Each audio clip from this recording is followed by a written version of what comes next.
is up, death metal fans? It is Dave from the number 4 top death metal podcast on the internet. Metal Epidemic. They have to actually physically listen to a podcast now to get that joke. Yeah. Not only do they have to listen to a podcast, they have to listen to 3+ hours of it to get to that joke. Yeah. Love it, Dave. Let's just start embedding our own Easter eggs into things that are impossible to find. Me and you laugh, that's all that matters. For you diehards out there, that was for you. We're back for another album review, and for this review, Duncan and I have been checking out the new album from iconic death metal trio Dying Fetus. The band's new album, Make Them Beg for Death, will be released on September 8th via Relapse Records. Formed in 1991, during the height of the death metal explosion, and returning with album number 9, co-vocalist guitarist John Gallagher explains, "We put our own twist on death metal. We were like most bands, starting in the garage, drinking beer, having a little fun on the weekend, finding the right amps, and through trial and error. We blended aspects of bands we liked, Suffocation, Obituary, Deicide and Cannibal Corpse, amongst others, the dual vocal approach of Carcass, and then made them our own. Let's make it moshy, let's make it slammy." It follows on from one laughing. follows on from where one wrong one to fuck with left off. Drummer Trey Williams promises, "We don't need to participate in the technical death metal arms race.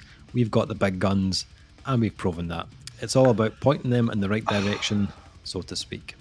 Hand hearts for that right there. Other bands that are just like that. Well, they didn't quite say fuck tech death metal, but if you read between the lines, they said suck it. For Dying Fetus, the mission is straightforward. The philosophy is the same now as it was when the band started. Gallagher confirms to write catchy riffs and make it memorable. Whatever style of music you're doing, make it something that people want to hear repeatedly. Recorded in Baltimore with longtime producer Steve Wright and mixed by Mark Lewis, who's worked with Cannibal Corpse, Make Them Beg for Death contains every Dying Fetus hallmark. At over 30 years into their distinguished career, Dying Fetus cement their legacy and uphold the position as the most dominant force in death metal today. Bold move in 2023 to come out and say we're going to release There's album. something going on that we don't know, right? Let's just put this that way. Is there like some sort of like fucking boot camp for old death metal bands that's happening that me and you're not aware of? Like the old guard this year particularly have come out fucking swinging. I think like ridiculous swings, like fucking windmills with chains. It is honestly. I think they've got like a old school death metal WhatsApp group where they're all just like on that group and they're like, right guys, 2023, is this the one? Yeah, this is the year. Let's do it this year, right? Okay. I've heard of women syncing up their menzies. I've never heard a death metal band syncing up their releases. There is a part of me that feels like everyone across the board from the old guard are just kind of have just decided to flex this year, like almost as if I don't know if I want to. That way we're like you see like the old guy in the gym who could possibly, he walks in, everyone's like, oh, this old cunt. He walks in there, like, for some reason, bench presses an amount which he shouldn't be able to do, that the younger man can't do because he hasn't quite acquired the muscle memory yet. That's kind of what I'm like. We're sitting in the kind of post-coital glow already this year of an absolutely incredible Obituary album. We are mere spitting distance to a new Cannibal Corpse album, which promises that all the epic grandeur that we've expected from their previous release. And Dying Fetus, a band who I apparently have seen before live. I think Dave meant Job for a Cowboy. Are back. They were a band that I have listened to stuff before. I was never the biggest fan. Have released something that I am genuinely excited to talk about in a year already where death metal has really been like kind of flourishing in the best it's been for a while. Yeah. And that's not diminishing other years, it's just the quality this year has been very, very, very, very high. So, And if that wasn't enough, they basically said, yeah, September sounds like a good month. to release. Well, a this is the death other thing. metal This is the album. other thing. They're like, we'll just release an album a week before Cannibal Corpse. What's the worst that can happen? And the same week as fucking Cryptopsy as well. Cryptopsy. I mean, what the fuck is going on here? What is going on here? Anyway, yeah, Dying Fetus. Yeah, so I mentioned this on one of our podcasts recently. I've been listening to Dying Fetus since the 90s. A long time been listening to Dying Fetus. So I'm always curious. I'm always intrigued to hear what a new Dying Fetus album sounds like. Love their material. The last two albums have been great. And I think like as soon as you hit that play button, it's very apparent from the first song of every new Dying Fetus album just how ridiculously tight this band are. Like the last two albums especially have just been fucking ridiculous. We as you mentioned, we saw them live. They were fucking tighter than the St. Anger snare. They were like just fucking ridiculous. And hey, listen, it's round his neck and he never gets respect, right? I think since about History Repeats, I think, which was 2011, there's been a noticeable shift in how cohesive these guys sound. I think Reign Supreme is probably my favourite example of that. I think it's just an incredible album. That came out in 2012. Loved that release. I think the blast work from Trey Williams is just so in sync with the guitar and the vocal patterns, which has always given them that like very like percussive, heavy death metal sound. But I feel like in the last 10 years they've just kind of kept ramping it up a notch or two. I'm going to go out on a limb and say I think that Make Them Beg for Death could be the tightest they've ever sounded. I think the production plays a part in that, which I'll come back to, but just in the kind of how kind of compact it sounds. But for sure, the actual playing is ridiculously tight on this. And I love the fact that Dying Fetus albums, they never sound overly edited either. Like if you listen to you listen to the bass drums on this, I was going in expecting clicks, like that kind of trigger click, and actually if it is done, if there's any sort of shit like they're being utilised in any way, shape or form, it's been done in such a like the best way it's ever been done. Yeah, it never sounds like it's been fed through the editing machine. No. Never sounds digitally corrected. I'm sure there are little edits that they've done here and there, but I think they leave the production organic enough that it never sounds like chopped up. I also like the fact that they've just stuck to their guns and stuck to the game plan here, and that is just to make a full, an album full of tracks that are the right length to be catchy and never outstay their welcome. There's nothing here that lingers on too much, or they never like get up their own arse that it becomes pretentious in any kind of way either. It's like 4.5 minutes, that's the limit, boys. We're not going to go above that. Let's just keep it there. And they don't really push over that at all. Even arrangement wise, it never gets into like super experimental territory. This is a band that knows their sound, and they don't try to pretend to be something that they're not. They're not trying to slip in a wee Colombian nose flute just for for shits and giggles or anything like that. You know what I mean? Like this hits hard. It's Colombian nose flute means something different where I live, Dave. So, I mean, it hits hard. It's repetitive enough in its arrangement to give you that kind of like element of familiarity throughout the album, but it also gives you moments on each track where you just go, "Oh yeah, bastard!" Like there's a riff and a half of the playing. It just makes you go, "What the fuck did I just hear there?" Like there was moments on this album where I just stopped and I was like, "What?" and just kind of like skipped back. Feast of Ashes was definitely like one of those moments. Oh man, that track! Listen, Feast of Ashes and Throw Them in the Van, which is this short fucking absolute savage bastard, into the kind of blackened tinged like Unbridled Fury. Like the guitar work on that is just like those three songs back to back. I was actually kind of sitting like jaw kind of hanging a bit low at that.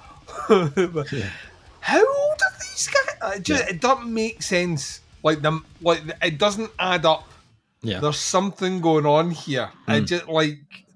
And they're not a masterpiece. There's a thing, and I know you're going to go into more detail about it, but there's an element of the drums that maybe I never picked up before because I'm just used to like listening to death metal drumming and I don't mean this in any way, shape, or form of offence, but I kind of tune out a little bit. Where they're just rapid as fuck. There's a bit about his drumming that I kind of love, where there feels like there's an element of chaos before the fill. Kind of feels like he hasn't quite decided on what fill he's going to do, and then you get this like fucking absolutely mental fill, Yeah. and then it kicks in the next thing, and then like blasts, which are like insanely too fast to be played by a human, but are clearly played by a human. But I kind of love that about it. It reminds me, he's kind of like the extreme death metal version of someone like a Dave Lombardo. Yeah. Like Dave Lombardo, when you hear his drumming, it always kind of feels like he hasn't quite settled on what he's going to do. He's probably going to change this when he plays it live, but here we go anyway. And that's all through the album. And I think it gives this weird manic energy. If the rest of it wasn't as tight as it was, it would feel messy, but in the context of how tight everything else is, it actually just makes it sound more real, more organic. I don't know if that makes any sense as a non-drummer, but I get that all the way through this album, where I'm like, that fill-in just sounds like fucking improvised like a motherfucker. Like, not planned. This is my fill here. So let's just hope you got this take, because it's not going to be played that way again. There's many things that I enjoy about Dying Fetus. There's three things that I really loved about this, and they're all kind of linked in some kind of way. See if you mention each of the band members' names. That's No, but I wish I'd done that. Firstly, I love John Gallagher's vocals. I'm going to get that right out of the way. And I think like it might be an element that others might find repetitive, because it doesn't really go crazy pitch wise, but I think the pitch and the timing work really well, and just accenting the rhythms that the band are putting together. As I said, death metal vocals. Yeah, I don't know what else you want. These are perfect death metal vocals. As I said, they're a very percussive band, and I think the vocals are a huge part of that sound. As I said, they don't change hugely in pitch, but they stay in that deep kind of guttural kind of bark that it has. But I kind of dig that kind of simplicity. I'm a drummer, so I love anything that has groove and kind of patterns to it. And Dying Fetus are all about that, which kind of brings me on to the other two things: the drums and the rhythm changes on this album. Trey is a fucking machine. When we saw them live, I got a chance to kind of speak to him about the album they were releasing at that time. I can't remember this. Yeah, we interviewed the guy. Was that there? Yes, you were there. It was a cat house. I mean, that's probably why I blocked it in my memory, but I can't remember. Yeah. You sure it wasn't Job for a Cowboy? Was Trey filling in? No, positive. No, right. I'll take your word for it. His playing is just super intricate, but just full of really kind of natural groove and feel. And I feel like I could listen to this album and just focus on the drums and still really enjoy it. It's one of those releases that if you are a drummer, you don't even necessarily have to be into death metal to really appreciate what he's doing. Thankfully, I'm into death metal, so I have much appreciation for his playing on this. But I think he is incredible on this album. From the grooves to the blast, his footwork is incredible. Lastly, the rhythmical kind of switch ups and changes on the album are just so good. They know exactly when to change it up, when to drop a gear or push it into that kind of hyper speed mode, or just when to sit and kind of hold the line and keep something sitting in the pocket. I think their timing is impeccable. It always has been over the last few albums. It's got better and better. And I think that's something that comes with being in a band together for, I think this lineup have been together for over a couple of decades, but they know each other's style and kind of musical personality so well that it's so well oiled at this point. It's just ridiculous. Production wise, I think this is possibly my favourite production they've had to date. This is fucking awesome. I enjoyed Reign Supreme. I think that is a really good production, but I think overall the guitars on this have a much more kind of natural, more kind of beefiness to them. Drums are super crisp and punchy. It's not a busy production at all. I love how kind of clean they've kept it. It's really nice. I thoroughly enjoyed this one. Not a huge amount to say about it negatively. It's a Dying Fetus album. At the end of the day, it kind of does what it says on the tin. is this the best thing they've ever written? I mean, this is what, the 9th album they've put out. I think this is top 3 for me. I probably still have Reigned Supreme and possibly Descended into Depravity above it. But I think both of those albums, I had more time with those albums, so I think they're probably more memorable a little bit just because they've been out for, for such a long time. But I think this is still a really strong album to add to their catalogue. As I said, I'd put it in the kind of top 3 Dying Fetus albums that they've put out so far. So like, I wasn't surprised that I enjoyed it. I like Dying Fetus, but I think as a band that have been on the go for so long, they just keep kind of leveling up, and they sound incredibly polished on this album. Sound really, really good. And what about yourself? What did you think of this new one from Dying Fetus? So this is my Violence Unimagined album. All right. And Dying Fetus have been in or around me for years now, very much like Cannibal Corpse have been.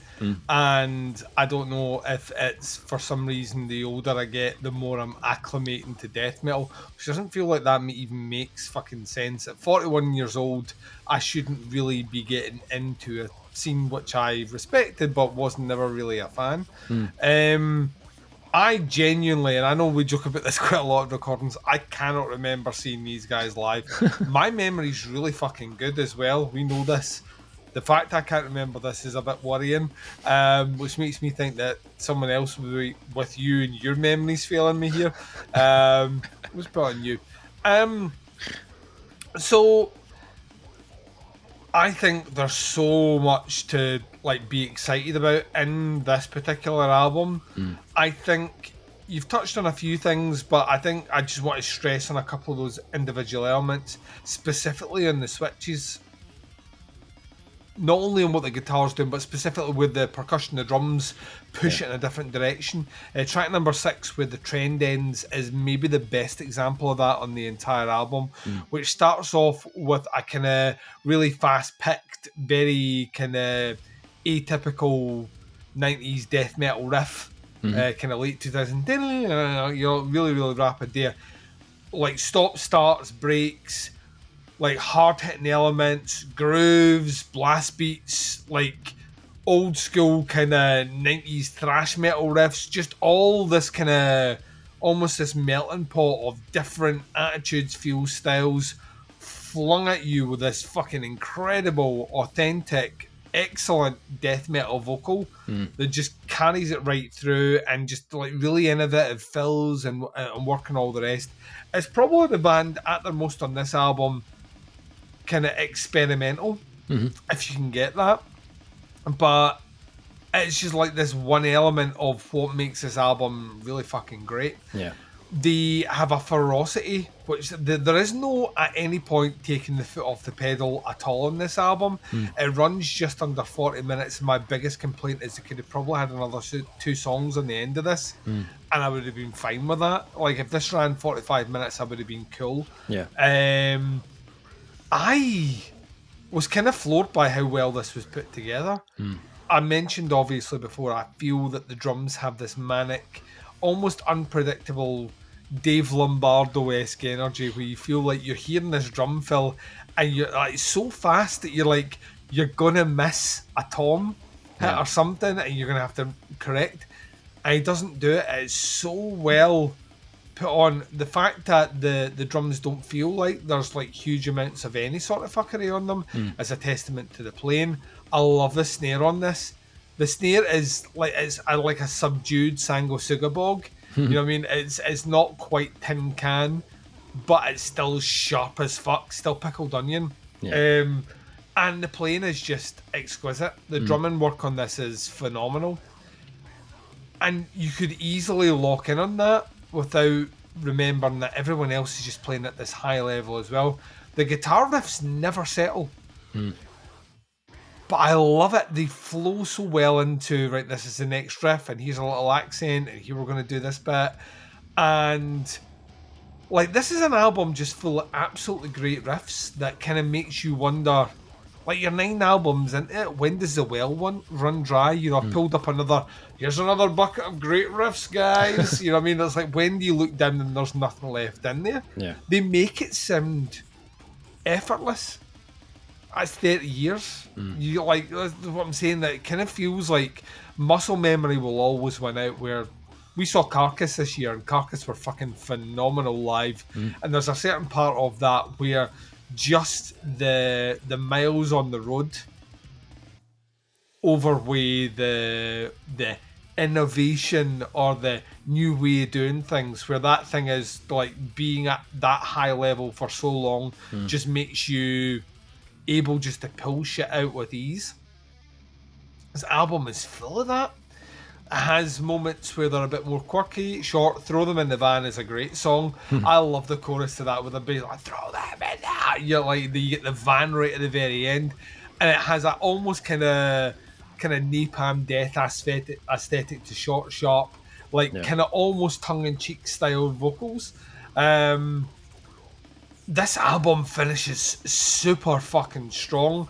Raised in Victory, Raised in Defeat, Through Hero's Grave, and Subterfuge as the closing 3 songs are just back to back fucking fire. And that's not to take anything else away from it. I mentioned tracks 3 through 5 fit as a really cohesive unit. You're right. I think once you've listened to Enlightened Through Agony, which is opening track, I think you kind of you just like, all right, it's this album. Yeah. But you don't like, oh, it's this album and I've got to sit for 40 minutes. You're like, oh, it's this album. Oh, let's see what they're going to do. Go. And they do. They really they drag you through this at pace and make it sound like it's the easiest thing. And that's a talent. It's a gift.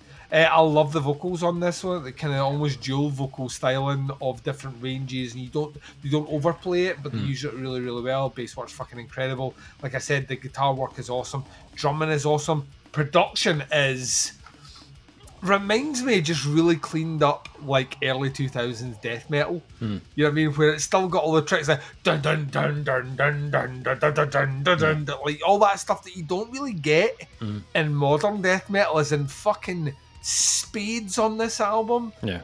So there's a twinge of nostalgia, there's a look towards the new, and there's a band that are 30 years into their career, and to me, releasing something that is perfect to release now. There's a wave of new bands trying to do this or doing their version of it, and to hear a band who's an OG at this come out and release something that fits comfortably and elevated above those bands is kind of fucking awesome. I don't know how many scenes there are in metal where bands that are 30 years old are keeping up to speed with the bands that are trying to do that stuff now. Death metal would be the least likely genre you could pick because of the ferocity and the pace. Yeah. And yet here we are in 2023 with you know, Obituary, Dying Fetus, Cryptopsy, Cannibal Corpse, you know, like proper like bands with years and years on the road releasing some of the best stuff they've ever done, and kind of almost kind of dropping the gauntlet again. Right, we hear what you're doing, we hear what you're saying, it's cool, we love that we love the influence, we love the nod to what we're doing. Right, follow this. I think this is I think you could shove like 200 Stab Wounds on with Dying Fetus in the support slot. I think it'd be the best gig ever. I still think Dying Fetus would steal the fucking gig, and I'm not because they've been on the go for years and years. I just think that music just stands up. Yeah. This album's fucking great. My biggest complaint, and it is a huge complaint, is I think it's too short. Like, I genuinely got through track 10 and I was like, that another 2 songs, please. Like, it was like, Oliver, please sir, can I have some more? This is awesome, man. It's absolutely awesome. This will do for me what Violence Unimagined did for me with Cannibal Corpse, and that is going to force me to go back with a critical eye over albums that I have listened before but never went back to and go, all right, now I get it. Yeah. It just took me a while to get into it, but now I get it. Nice. Yeah, this is really, really, really good. Last thing I will say, album artwork on this, as a fucking hardcore horror fan with a horror podcast, is fucking amazing. Yeah. It's like old vintage fucking like weird Italian 1980s horror poster. It's just fucking amazing. Yeah. Agreed. I thought this was absolutely awesome. Nice. So scores for the new album from Dying Fetus, Make Them Beg for Death. Yeah, this is a really, really strong album. I think when I listen back to it again today, I've scored, there's a few death metal albums I've scored a 4.5 this year, and I think this album fits into that slot with them as well. The Obituary, the Sanguisuga Bog, the Man Must Die, I think it's in that caliber. So I'm going to go with a 4.5 out of 5 for this new one, Dying Fetus. Duncan, what are you thinking? I'm 100% with you. Nice. 2023, man. There's something in the water. 4.5. This is like we've had this for a wee while. I held off on listening on it. I fucking hate myself for doing that. But I've been away for work for a couple of days, and I've spun this a lot. Yeah. I think this is like absolutely awesome. And you know what? Next time I go and see them, Dave, I will remember seeing them. Because it'll be the first time I've seen them. Dying Fetus, Make Them Beg for Death, out on September 8th on Relapse Records. Links below to the band, to the pre-order. Check it out. Let us know what you think in the comments below. That is a review. Thank you for checking it out. Much appreciated. We'll be back with another review very soon, but until then, take care. Speak to you soon. Bye, everyone.